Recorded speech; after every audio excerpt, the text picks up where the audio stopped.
আসসালামু আলাইকুম guys, welcome to our another brand new video. তো আজকে দেখতে পাচ্ছ খুবই বৃষ্টি হচ্ছে এবং নিম্নচাপের কারণে গরমের তাপমাত্রাটা একটু কমেছে। তো যার কারণে আমাদের পাখির এই গরমের শুরু, শীতের শেষ এবং গরমের শুরুতে পাখিকে আমরা কিভাবে কেয়ার করব, তো সেই নিয়ে আজকে পুরো ভিডিওটা। খাওয়া দাওয়া সকাল থেকে একদম শেষ পর্যন্ত ডায়েট সম্বন্ধে আমি তোমাদের সাথে আজকে এই ভিডিওতে আলোচনা করব। তো এখন এই যে নিম্নচাপের বৃষ্টিটা হচ্ছে আমাদের ওয়েস্ট বেঙ্গল সাইডে, তো এই বৃষ্টির আগে কিন্তু খুবই গরম পড়েছিল, অত্যাধিক গরম। এবং বৃষ্টি হওয়ার কারণে, নিম্নচাপের কারণে এখানে আবহাওয়া অনেকটাই নেমে গিয়েছে এবং শীতের মতো একদম ঠান্ডা, একদম খুব ঠান্ডা ওয়েদার। যার কারণে আমি একদম ভিডিও শুরুতেই দেখালাম তোমাদেরকে যে আমি ভাত হাতে করে নিয়ে আছি। এবং এইটার পরে, এই যে নিম্নচাপটা শেষ হতে চলেছে, নিম্নচাপের পরে শুরু হবে খুবই কড়াকড়ি যে গরম, প্রপার গরম যেটা পড়ে সেই গরম চালু হবে। যার কারণে পাখিদের খাবারকে আমাদেরকে নিয়ন্ত্রণ করতে হবে। আগে যেরকম আমরা পাখিদেরকে ডায়েট দিতাম, তো সেই ডায়েটে অনুযায়ী চললে হবে না। তো এখন যে ডায়েট দেখাবো সেরকমভাবে ডায়েট তোমরা মেনটেন করবে।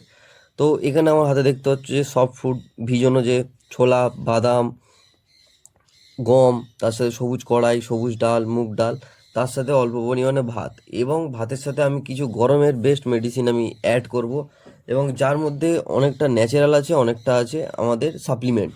তো সবার প্রথমে আমি এখানটায় অ্যাড করছি ক্যালসিয়াম। আমার তো সবাই জানো যে কনুর পাখি আছে, যেমন sun conure, pineapple conure, yellow side, blue pineapple. তো যার কারণে আমি বড় পাখিদেরকে সবসময় এই ক্যালসিলাক্সের এইটা ইউজ করি। এবং এরপরে এটা যেটা দেখছো, এটা হচ্ছে আমাদের অমনিফিট। এবং ক্যালসিলাক্সের সাথে অমনিফিটের কম্বিনেশনটা সব থেকে ভালো এবং সব থেকে বেস্ট কম্বিনেশন। তো এই দুটো আমি অল্প পরিমাণে ইউজ করলাম, আগে যেরকম আমি ইউজ করতাম সেরকম করব না। তো এরপরে যেটা দিচ্ছি আমি দেখতে পাচ্ছ, এটা হচ্ছে মোরিঙ্গা পাউডার, অর্থাৎ যে সজনে পাতার পাউডার। সজনে পাতাকে শুকিয়ে সেটা থেকে গুঁড়ো করে পাউডার বানানো মোরিঙ্গা পাউডার। এটা গরমের জন্য একদম 110% পাখির শরীর হেলথকে খুব ভালো রাখার জন্য খুব উপকারী একটা উপাদান, যেটা তোমরা সপ্তাহে 2 থেকে 3 দিন ইউজ করতে পারো। তো এই কিছু মিশ্রণ আমি অ্যাড করলাম, এবং আমার ঘরে প্রত্যেক ঘরে বাচ্চা আছে, যার কারণে ওয়েদারটা হঠাৎ নেমে যাওয়ার কারণে আমি আজকের এই সফট ফুডটা দিতে বাধ্য হলাম। এবং যার কারণে ভাবলাম তোমাদের সাথেও আমি শেয়ার করি যে গরমের মাঝখানে ফট করে এরকম ওয়েদার ডাউন হয়ে গেলে পাখিকে তোমরা হিটে রাখবে কী করে, কীভাবে কী খাওয়া দাওয়া দেবে। তো যার কারণে এটাকে ভালো করে আমি ম্যারিনেট করে নিচ্ছি। এবং ম্যারিনেট করে নেওয়ার পরে এটা আমি একদম প্রত্যেক ছোট থেকে বড় কোনো যাদের বাচ্চা আছে, যাদের বাচ্চা নেই, সবাইকে নিশ্চিন্তে দেওয়া যাবে। তো তোমরা সবাই এরকমভাবে কেয়ার করো, পাখির মেডিসিন লাগবে না। পাখির খাবার দাবারের উপরে পাখি একদম 110% গরমেও তোমাদের পাখি রেজাল্ট করবে এবং খুব হেলদি থাকবে। এরপর নেক্সট আমি তোমাদেরকে দেখাবো যে কিভাবে দিচ্ছি, আমি কিরকম কোয়ান্টিটিতে দিচ্ছি। তো আমার এখানে টোটাল প্লেট আমি সাজিয়ে নিয়েছি। আর প্লেটগুলো অনেকে দেখে বলবে এ নোংরা, না, এতে সকালে সফট ফুড দেওয়া ছিল যেগুলোকে আমি ধুইনি, একবারে আমি দিনের শেষে এগুলোকে আমি ওয়াশ করি। এবং এই পরিমাণে আমি এই কোয়ান্টিটিতে প্রত্যেককে দিয়ে দিচ্ছি। যেখানে যেখানে বাচ্চা আছে সেখানে সেখানে একটু বেশি দেবো, এবং যেখানে বাচ্চা নেই সেখানে একটু কম দেবো। তো এইভাবে দেওয়ার পরে আমি পুরো কেজে সব পাখিকে আমি দিয়ে দেবো। এবং এটা দিচ্ছি কিন্তু আমি দুপুরে নয়, এটা দিচ্ছি আমি একদম ফার্স্ট মর্নিংয়ে একদম শুধু আমি ভাতটা অ্যাড করেছি, যে ছোলা ভিজানো থাকে তার সাথে ভাতটা অ্যাড করেছি। এবং এই গরমের সময় তোমরা আর একটা বিশেষ কাজ করবে, যেটা হচ্ছে পাখির পানি মেনটেন করা।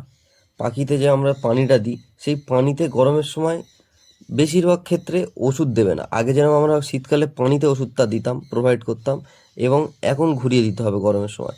গরমের সময় আমরা ওষুধটা পানিতে দেবো না। গরমের সময় একটু বড় জায়গায় পানি দেবো, পানির জায়গাটা, পানির পাত্র যেটা, সেটাকে আমরা চেঞ্জ করব। এবং চেঞ্জ করার পরে সেটাতে বড় জায়গা দিয়ে এবং তাতে আমরা পানি দেবো। যার কারণে গরমে পাখি সবথেকে বেশি গোসল করবে। যার কারণে আমরা পানিটা বড় জায়গায় দেবো। আর এত সুন্দর পুকুরেস এই রকম শুধুমাত্র খাওয়া দাওয়ার জন্য। এবং আমি যা করি ন্যাচারালি তোমার সাথে শেয়ার করি। এরপর আমি দেখাচ্ছি দুপুরের খাবার দেখতে হচ্ছে সজনের ডাঁটা, যেটা খুবই একটা উপকার গরমের জন্য।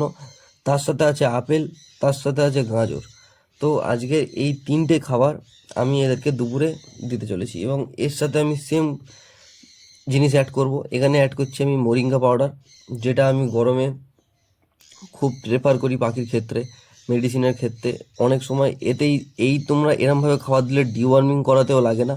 তার সাথে অল্প পরিমাণে নিম পাউডার, যেটা হালকা তিতো তিতো ভাব আছে, পাখির মুখের স্বাদ চেঞ্জ হয়ে যাবে। এবং খুব পাখির যদি পেটে কোনো কৃমি থাকে সেগুলো নিশ্চিত হয়ে যাবে। এবং আমি এর পাউডারের পরিমাণটা, ক্যালসিয়ামটা কত পরিমাণে দিলাম, কত কম, সেটাও তোমরা দেখতে পেলে। তো এই ফ্রুট ভেজিটেবলস যেটা আছে এটা ভালো করে মিশিয়ে আমি পাখির কেজে, প্রত্যেকটা কেজে একটা একটা করে দিয়ে দেবো। এবং মোরিঙ্গার এই ডাঁটাটা, সজনের ডাঁটাটা তোমরা যা পাও, তোমাদের আঞ্চলিক ভাষায় এটাকে কি বলে জানি না, আর যদি তোমরা ভিডিওটা দেখো যারা যারা তাদের আঞ্চলিক ভাষায় এটাকে কি বলে, তো এটা তোমরা গরমে সপ্তাহে 2 দিন দিতে পারো এবং খুব ভালো কাজ করে, খুব খুব ভালো কাজ করে। এবং পাখির দেখবে, বড় পাখিদের অনেক সময় যে বক্স কাটা, দাঁত দিয়ে বক্স কাটা, বাটি দিলে বাটি কেটে দিচ্ছে, তো এই টেন্ডেন্সিটা, এই মোরিঙ্গাটা যখন ওরা চিবোবে, চিউইং যে ভাবটা থাকে, এটা মিটে যাবে। এবং এর থেকে যে উপকরণটা ওদের শরীরে আয়রন, তারপরে ভিটামিন, ক্যালসিয়াম যেটা যেটা যাওয়ার দরকার, সেটা সেটা ওরা ডাইরেক্ট পেয়ে যাবে। এবং আমি প্লেটও সাজিয়ে ফেলেছি এখানে। তো এরকমভাবে তোমরা ট্রিট করো পাখিদেরকে গরমে, এই রকম ডায়েট দাও, পাখির শরীর ঠান্ডা থাকবে, পাখির শরীর ডিহাইড্রেট হবে না, পানিকে 2-3 বার চেঞ্জ করো, তোমাদের পাখি এরকম হেলদি থাকবে। তো আমি এক এক করে দিয়ে নিই, আর দেখা হচ্ছে নেক্সট ভিডিওতে। সবাই ভালো থেকো, সুস্থ থেকো, পাখিদেরকে সুস্থ রেখো। খোদা হাফেজ।